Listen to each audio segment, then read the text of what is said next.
Shalom, and welcome to Parsha Highlights and Insights. This is Rabbi Fischer. This week's Parsha is Mishpatim. It continues the first revelation of the Aseret Dibrot, the Decalogue. It's a continuation, and it contains a very large number of mitzvot, 53 mitzvot, according to the standard count. Uh, and these mitzvot cover a wide variety of areas of Torah law.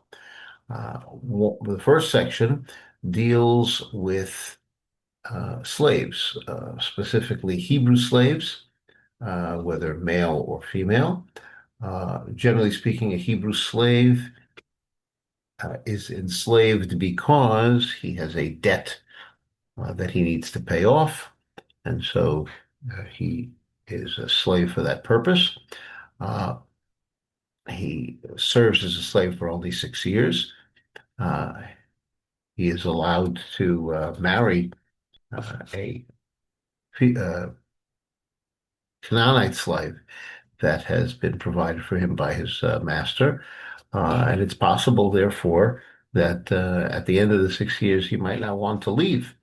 And then he is has his ear pierced in the court, and he remains a slave until the Yovel, the Jubilee year. Uh, we also talk about how to treat maidservants, female servants. She is not to be resold. Usually, she is sold as a slave in the first place with the intention of eventually marrying when either the master or his son.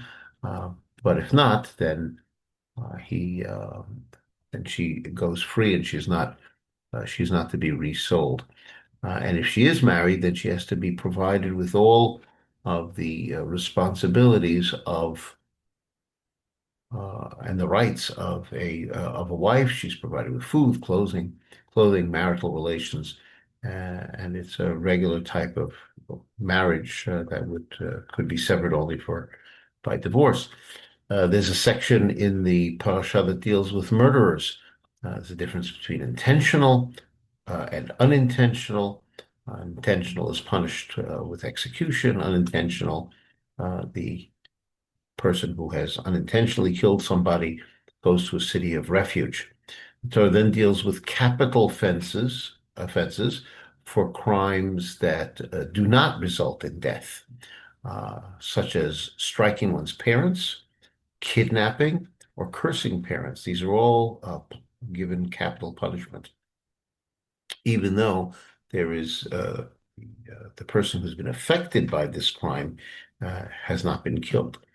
Then the Torah deals with cases of damage. First, damage to persons. Uh, if we're talking about a free person who has been damaged, then the person who is responsible for the damage is liable for loss of income and medical costs. If the person who is damaged is a slave and he's been beaten by his master, then if the slave dies, then the master is executed. If not, he is exempt. Uh, we deal with other kinds of damage, such as a woman who loses her child, and there has to be provided with monetary compensation because she's been injured. And if the woman dies, then of course there is punishment for whoever is responsible for her death. Another kind of damage is a slave who sustains a loss of an eye or a tooth, generally refers to parts of the body that do not return, do not regenerate. So such a slave is to be freed.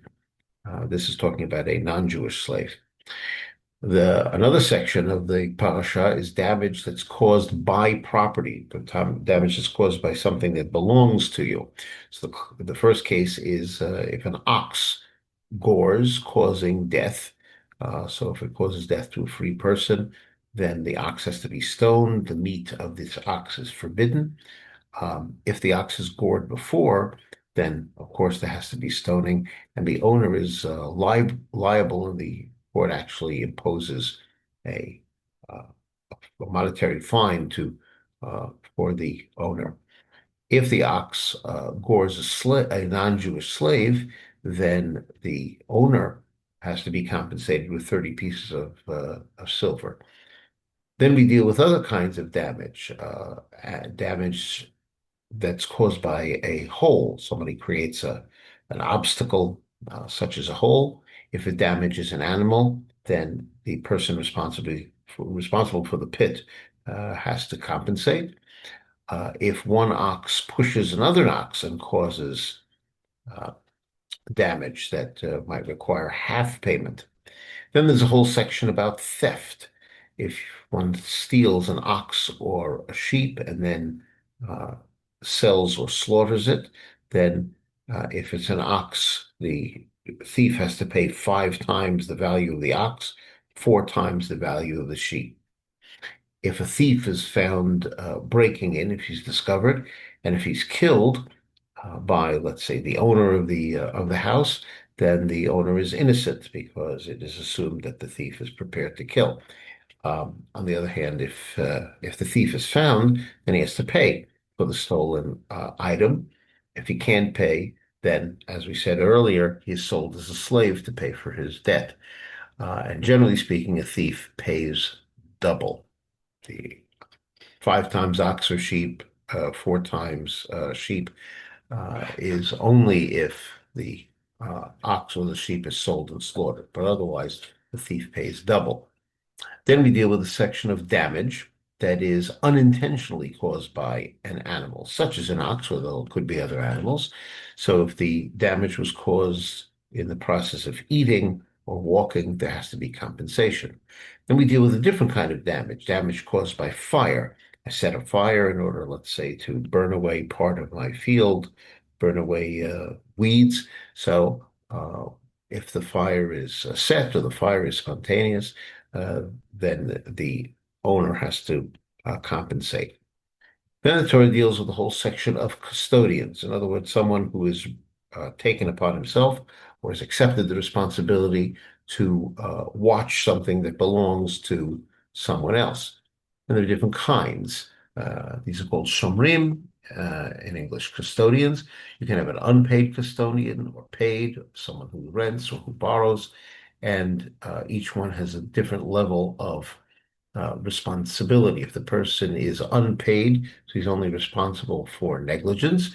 If he's paid or rents, he takes on additional levels of responsibility, uh, such as loss or theft. And if he's borrowed, then uh, even something that was kind of beyond his ability to prevent, he still has to compensate. And if he's accused of having stolen the thing that he was supposed to have guarded, then he has to take an oath that he acted faithfully. The Torah deals with the case of someone who seduces and how to deal with that. Then the Torah deals with 3 other capital offenses: sorcery, bestiality, and sacrifice to idolatry. And all of these, as I said, are capital offenses. The Torah has a section on care for the stranger, the orphan, and the widow. You have to take care of them. And as Hashem says, that if they cry out to me, I will avenge them. And then the Torah deals with lending money. And we're told here, as said elsewhere as well, uh, not to charge interest. And if the lender has provided a pledge to secure the loan, then the pledge might have to be returned every evening if the person is very poor and needs it. Let's say if it's an article of clothing and it's the only thing that he has to cover himself when he's sleeping at night. Torah then goes on to deal with the importance of honoring and sanctifying Hashem's name. Do not blaspheme or curse Hashem or a leader. Give your gifts to Hashem on time. That has to do with Bikurim, the first fruits, Truma, and also the firstborn, and also do not eat an animal that is treifa. Treifa is an animal that has sustained a serious injury, as defined by halacha. Even if it's slaughtered, it may not be eaten. Then there's a whole section that might be called ways of righteousness and justice. Don't accept lashon hara. Don't accept false testimony or don't give false testimony. A decision has to be made by a majority of the judges. Uh, be careful about favoring the poor in judgment, returning lost items, helping a beast of burden, uh, keeping far away from falsehood and not accepting a bribe. And the Torah concludes that little section by saying, you know what it's like to be a stranger, so you have to be sensitive to that. And then there's a section in the parasha about the holy times of our calendar. Shemitah, once every 7 years.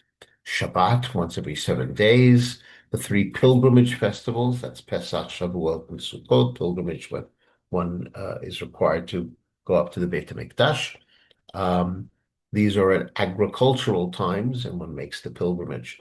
Agricultural times, that is to say, the early ripening grain, that's around Pesach time, the late ripening grain, that's Shavuot time, and the ingathering of all the fruit that has ripened and was picked but left out in the fields during the course of the summer is all gathered in at Sukkot time. Uh, while we're talking about the holy times, in this context, we talk about the importance of chametz on Pesach, even the owning of chametz, um, bringing the first fruits, and finally the separation of meat and milk.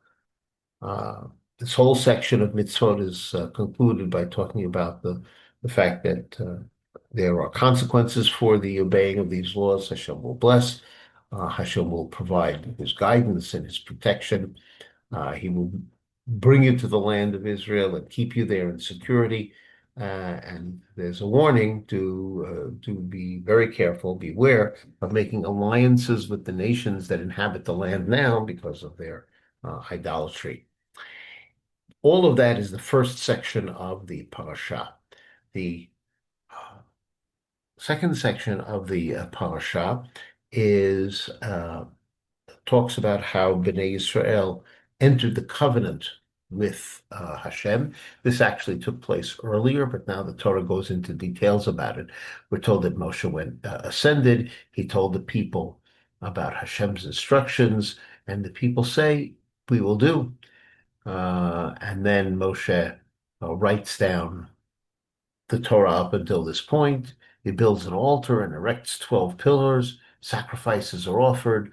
Moshe reads from the part of the Torah that has been written down so far. And then the people commit themselves by saying, Na'aseh v'nishma, we will do and we will listen. Moshe takes the blood of the sacrifice and sprinkles it on the people. This is the blood of the Brit, of the covenant that they're entering. And then they have a vision of a divine manifestation. They see Hashem's presence. Hashem ascends for 6 days. There's a whole question as to whether this all took place before or after the revelation of the Sevat Dibro. But whenever it is, on the seventh day, Moshe goes up to receive the two tablets and the Torah, and that begins a period of 40 days. Let's go back to the part of the parasha, very early in the parasha, which talks about a slave who decides that he does not want to go free. He says, I love my master, my wife, my children. I don't wish to go free. So then his master takes him before the judges, and at the door, or the doorpost, the master pierces his ear with an awl, with a tool that makes a hole. And then he remains a slave. It says Lo'olam, which might be translated as forever or for life, but in fact he's there until Yovel, till the 50th Jubilee year. The Kli Yakar examines this this punishment, the boring of the hole in the ear. First of all, he points out that this person has chosen to be a slave at this point. At first, he had to be a slave because he had a debt to pay. He was a thief. But now he's choosing to be a slave voluntarily. And the Jewish people themselves are slaves. They're slave servants to Hashem. So he's choosing voluntarily to be a slave to a slave. And the reason why his ear is pierced is because he's turned away his ear from listening to Hashem. So therefore, he should have his ear punished. Um, Now, the fact is, the one who was sold because of the robbery requires yet another punishment. He had the slavery, and now he requires another one, because now it becomes clear that slavery was never a punishment for him. When it was a punishment, so that was the sole punishment. But now that he's voluntarily accepting it, we can see that the slavery is not a punishment. It's he prefers it. Um, so he should have chosen to not steal in the first place. And the reason why this is done at a door or a doorpost is because uh, after 6 years, the Torah is giving him an opportunity to go from slavery to freedom, and this is a kind of a transition that he should be going out of the door, as it were, from slavery to freedom. Um, but he has chosen not to. So he thinks that the benefits that he has, the uh, home that is provided for him by the master, the family life that's provided, he thinks that that is the essence of what life is all about, and therefore he chooses it. But this is an illusion, uh, says the Kliyakar. Being a slave to those creature comforts is is the greatest kind of slavery. That's the point that the Kliyakar wants to make. So he's exchanged the love of God, which only can be fully expressed in freedom, for the love of material things, the life that he's been provided, the food, the shelter. So therefore, he is punished specifically at the doorpost. Uh, it also is a reference to the mezuzah, because on the doorpost is written that it's placed the mezuzah, which contains the two first paragraphs of the Shema, which says, among other things, that you're supposed to love Hashem. In other words, your love of Hashem should be foremost, and yet he has substituted that love for the love of, as I said, creature comforts. There is one more issue, he says the Kliyakar, and he says that this is something that is a problem among Jews in general. Uh, this is one of the many instances in which the Kliyakar focuses on the being enslaved to material things. And he says that this is a problem in our time as well.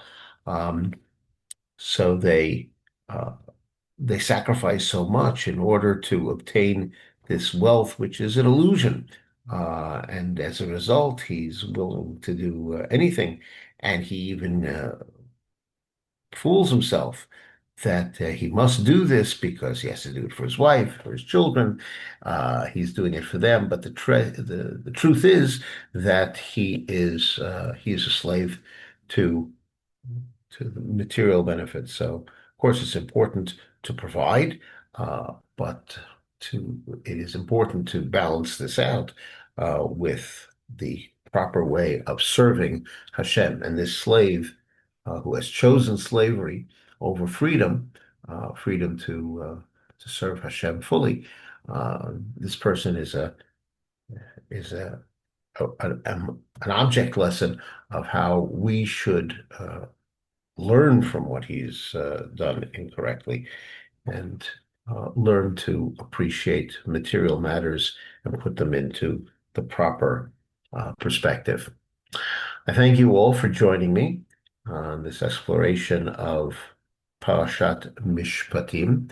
This has been Rabbi Abraham Fischer for Parasha Highlights and Insights, saying Shalom.